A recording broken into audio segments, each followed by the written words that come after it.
رمضان کا مہینہ تو پورا معافی کا مہینہ ہے کہ دوزخ کے دروازے بند ہو جاتے ہیں، جنت کے دروازے کھول دیے جاتے ہیں، شیطان قید. آپ دیکھتے نہیں نمازی کیوں بڑھ جاتے ہیں رمضان شریف میں؟ کہ وہ نامراد قید ہو جاتے.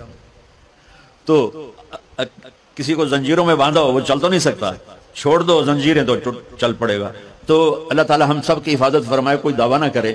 لیکن جو تھوڑا سا غفلت میں ہوتا ہے تو ایمان کمزور ہوتا ہے، انہوں تو شیطان بن کے جامع بھی نہیں دینے. جمعے جاواں گے، جمعے کئی جمعہ بھی نہیں پڑھتے، عید پہ جاواں گے کوئی عید بھی نہیں پڑھتا. یہیں یہ ایک نگینہ سینما کے مالک نے بیان کروایا تھا اور اس نے بعد میں اس سینما کو گرا دیا. آج کل وہ کینیڈا میں ہوتا ہے. تو وہ سینمے کا جو تھا نا مینیجر، وہ میرے پاس آیا، کہا مولانا آج میں پہلی نماز پڑھی ہے. وہاں ہم نے مغرب کی نماز پڑھی، اس کے بعد بیان ہوا. بیان کے بعد وہ اتنا ہنگامہ ہوا کہ رش بہت تھا، تو وہاں نماز پڑھی نہیں جا سکے. ہم نے کہنے لگا میں چل رہا تھا میرے ساتھ ساتھ، مولانا آج میں پہلی نماز پڑھی. میں نے کہا کیا مطلب؟ کہا جی یہی کہ زندگی دی پہلی نماز پڑھی. ہوگا راؤنڈ اباؤٹ 40-45 سال کا. میں کہا پہلی نماز؟ ہاں جی پہلی نماز. جمعہ پڑھے؟ نہیں کدی نہیں. عید؟ نہیں کدی نہیں. آج پہلی نماز توڑے پیچھے پڑھی ہے. شیطان جب قید ہوتا ہے تو زنجیریں کھل جاتی ہیں تو نمازی بڑھنا شروع ہو جاتے ہیں. اس کے بعد جو گھٹتے ہیں نا تو شیطان کی وجہ سے نہیں، اپنی عادت اور سستی کی وجہ سے. پہلے 2-3 دن بڑا جوش ہوتا ہے، پھر اس کے بعد گھٹتے ادھے کو پھر نکل جاندے ہیں، ادھے رہ جاندے ہیں. تو تراویح میں پہلے پوری مسجد بھرے گی، پھر ایک صف جائے گی، پھر دوسری جائے گی، پھر تیسری جائے گی. تو بھائیو یہ رمضان آ رہا ہے، دیکھو میں ہاتھ جوڑتا ہوں، نماز 5 وقت سارا سال فرض ہے، لیکن روزے کی برکت سے کیا ہوتا ہے؟ شیطان قید ہو جاتا ہے تو وہ سارے بھاگے بھاگے آ رہے ہوتے ہیں. اللہ سے مانگ لو اس رمضان میں کہ یا اللہ ایسی توفیق دے کہ موت تک نماز نہ چھوٹ. رمضان میں بہت سے لوگ رشوت لینا چھوڑ دیتے ہیں کہ نہیں جی ہوں رمضان شریف آ گیا. رمضان شریف بھی تو آیا ہے، لیکن اصل میں شیطان قید ہوا ہے تو اب کہہ رہے نہیں ہوں رشوت نہیں لینی، مہینے بعد لواں گے. ڈنڈی مارنے والا کہتا ہے نہیں صحیح تولنا ہے، پھر رمضان تو بعد کٹھی کسر کر لواں گے. وہ کیا وجہ ہے پیچھے؟ ایک تو رمضان کی برکات ہیں، اور ایک شیطان کا قید ہونا ہے، اور ایک جنت کے دروازوں کا کھل جانا، دوزخ کے دروازوں کا بند ہونا، اللہ کے عرش کا پہلے آسمان پہ مستقل ڈیرا ڈال دینا، اور پھر اعلان کرنا ہے کوئی بخشش چاہنے والا ہے، کوئی معافی مانگنے والا ہے، کوئی توبہ کرنے والا ہے، کوئی جنت مانگنے والا ہے، کوئی دنیا مانگنے والا، آؤ مانگو. اور ایک فرشتہ اعلان کرتا ہے اے بھلائی کے چاہنے والے شاباش آگے بڑھ، اور دوسرا فرشتہ اعلان کرتا ہے اے برائی کے کرنے والے بس کر اور واپس آ جا، بس کر اور واپس آ جا. رمضان کا مطلب ہے جل جانا. رمضان کے لفظ کا مطلب ہے جل جانا. جلنے کا مطلب کیوں ہے اس میں؟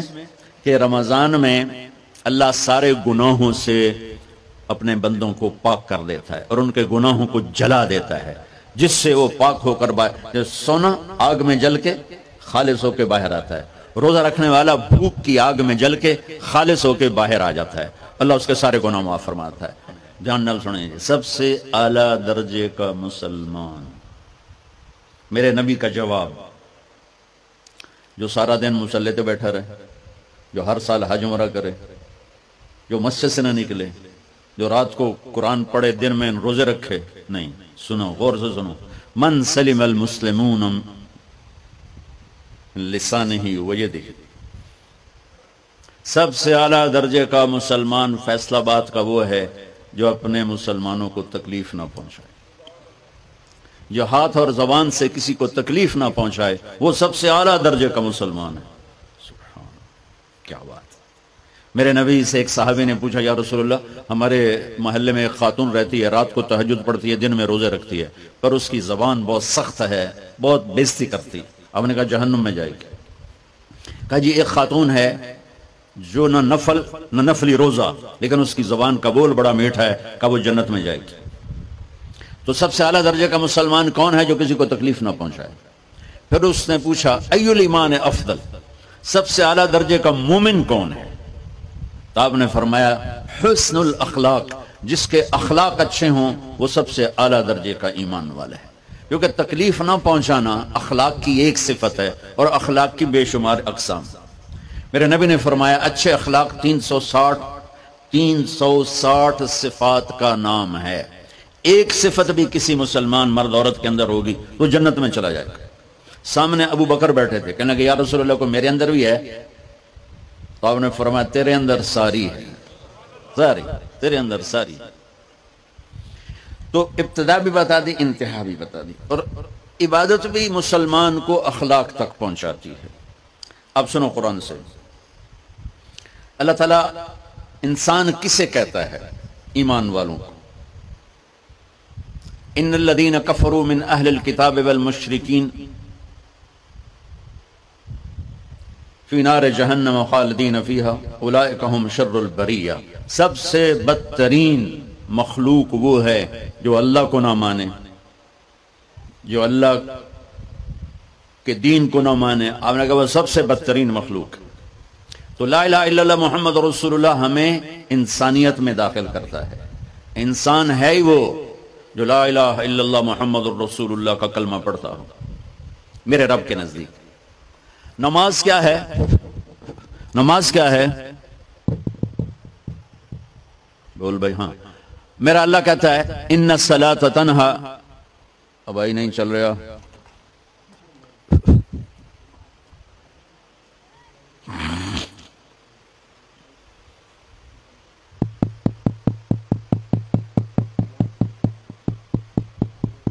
تھوڑی آواز ہے۔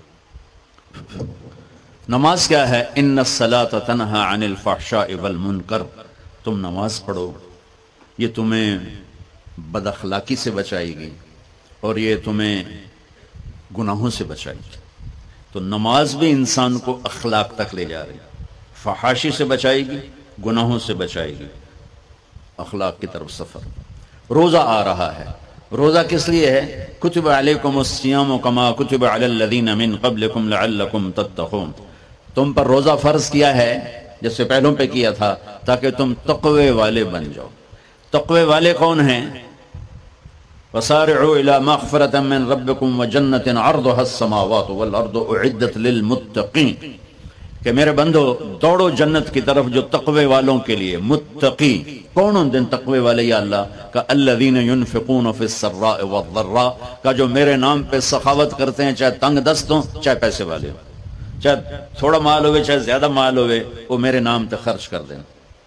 الکاظمین الغیظ، جو غصے کو پی جاتے ہیں، والعافین عن الناس، اور جو لوگوں کو معاف کر دیتے ہیں۔ اللہ تعالیٰ کہہ رہا ہے یہ تقوی والے ہیں۔ تو روزہ بھی اخلاق پہ لے جا رہا ہے۔ فمن فرض فیہن الحج فلا رفث ولا فسوق ولا جدال، میرے رب نے کہا حج کا ارادہ کر لیا ہے تو زبان کی گندی، زبان کا گندا لہجہ اور زبان کے گندے بول سے بچو، لڑائی سے بچو، گناہوں سے بچو۔ تو حج بھی میٹھے بول پہ لا رہا ہے، لڑائی سے بچنے پہ لا رہا ہے، نافرمانی سے بچنے پہ لا رہا ہے۔ خذ من اموالہم صدقۃ تطہرہم وتزکیہم بہا وصلی علیہم، میرا رب فرما رہا ہے میرے محبوب ان سے زکوٰۃ لیں اور ان کو پاک کریں اور ان کا تزکیہ کریں، ان کو ایک اچھا انسان بنائیں۔ زکوٰۃ ہو اخلاق بنتے ہیں، روزہ ہو اخلاق بنتے ہیں، حج ہو اخلاق بنتے ہیں، نماز ہو اخلاق بنتے ہیں، کلمہ ہو انسان بنتا ہے۔ یہ اتنا زور کیوں دیا ہے اخلاق پر کہ میرے بھائیو، اچھا معاشرہ جو وجود میں آتا ہے وہ ایک دوسرے کو معاف کرنے سے وجود میں آتا ہے۔ مسجد نماز کے لیے ہے، اور نماز ایک انفرادی عمل ہے جو کر کے میں گھر چلا جاتا ہوں، دفتر چلا جاتا ہوں، پڑھوں نہ پڑھوں، نہ پڑھنے کا گناہ مجھ پر، پڑھنے کی نیکی مجھ پر۔ لیکن اگر میرے اخلاق برے ہیں، روزہ میری چیز ہے، رکھوں اجر، نہیں رکھوں پکڑ، زکوٰۃ دے دوں اجر نہ دوں پکڑ، حج کر لوں اجر نہ کروں پکڑ، صرف میری ذات سے کے گرد ہے نماز بھی، روزہ بھی، حج بھی، زکوٰۃ بھی۔ لیکن برے اخلاق جتنا معاشرے میں میرا اثر ہے وہاں سب تباہی پھیلا دیں گے، اور اچھے اخلاق جتنا معاشرے میں میرا اثر ہے وہاں خوبصورتی کو پھیلا دیں گے۔ عبادت چھپ جاتی ہے۔ میں نے فجر پڑھی ہے کہ نہیں پڑھی آپ کو پتا ہے؟ بولو، آپ نے پڑھی ہے یا نہیں پڑھی مجھے کوئی پتا ہے نہیں ہے۔ لیکن یہاں بیٹھ کے اللہ نہ کرے میں فرقہ واریت کی بات کروں، آپ سب کو پتا چلے گا کہ نہیں چلے گا کہ مولوی اگلا رہا ہے؟ اور یہاں بیٹھ کے میں محبت کی بات کروں تو آپ کو پتا چلے گا کہ نہیں چلے گا کہ یہ محمد مصطفیٰ صلی اللہ علیہ وسلم والے اخلاق بتا رہا ہے؟ تو اخلاق چھپتے نہیں، برے ہوں یا اچھے ہوں، ظاہر ہوتے ہیں۔ اور سب سے زیادہ اس آدمی کا خاندان جس آدمی کو بدتمیزی کی عادت ہے وہ بیوی کے دل کو برباد کر دے گا، ماں باپ کے دل کو برباد کر دے گا، اولاد کو برباد کر دے گا، دوستوں کو، نوکروں کو برباد کر دے گا۔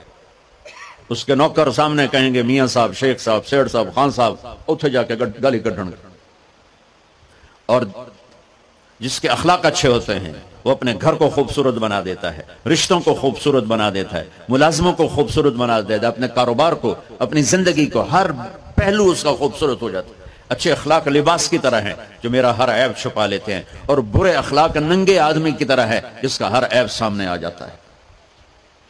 اور اللہ کی رحمت اتنی طاقتور ہے کہ میرا رب فرماتا ہے، یہ تو میں نے 5 غلطیاں بتائی ہیں، لیکن میرا رب فرماتا ہے میرا بندہ میں تجھے عمر بھی دیتا ہوں، طاقت بھی دیتا ہوں، تو اتنے گناہ کر کے زمین فیصل آباد کی سے اٹھا کر آسمان کی چھت کو لگا دے، سوری دنیا گناہ گار ہو جائے نا تو آسمان کیا چاند تک بھی گناہ نہیں جا سکتے۔ اور میرا اللہ کہہ رہا ہے ایک مرد عورت اتنے گناہ کرے کہ آسمان کی چھت کو لگا دے، پھر صرف ایک دفعہ مجھے کہے یا اللہ معاف کر، تو میں سارے ہی معاف کر دوں۔ تو بھائیو یہ رات بھی معافی مانگنے کی ہے۔ تو میرے عزیز و رمضان شریف آ رہا ہے، اپنے دل کو کینت سے صاف کرو، بغض سے صاف کرو، نفرت سے صاف کرو، کسی سے لڑے ہوئے ہو اللہ کے واسطے صلح کر لو، یہ لڑنے کی جگہ نہیں ہے، محبت کر کے جاؤ تو اللہ بڑے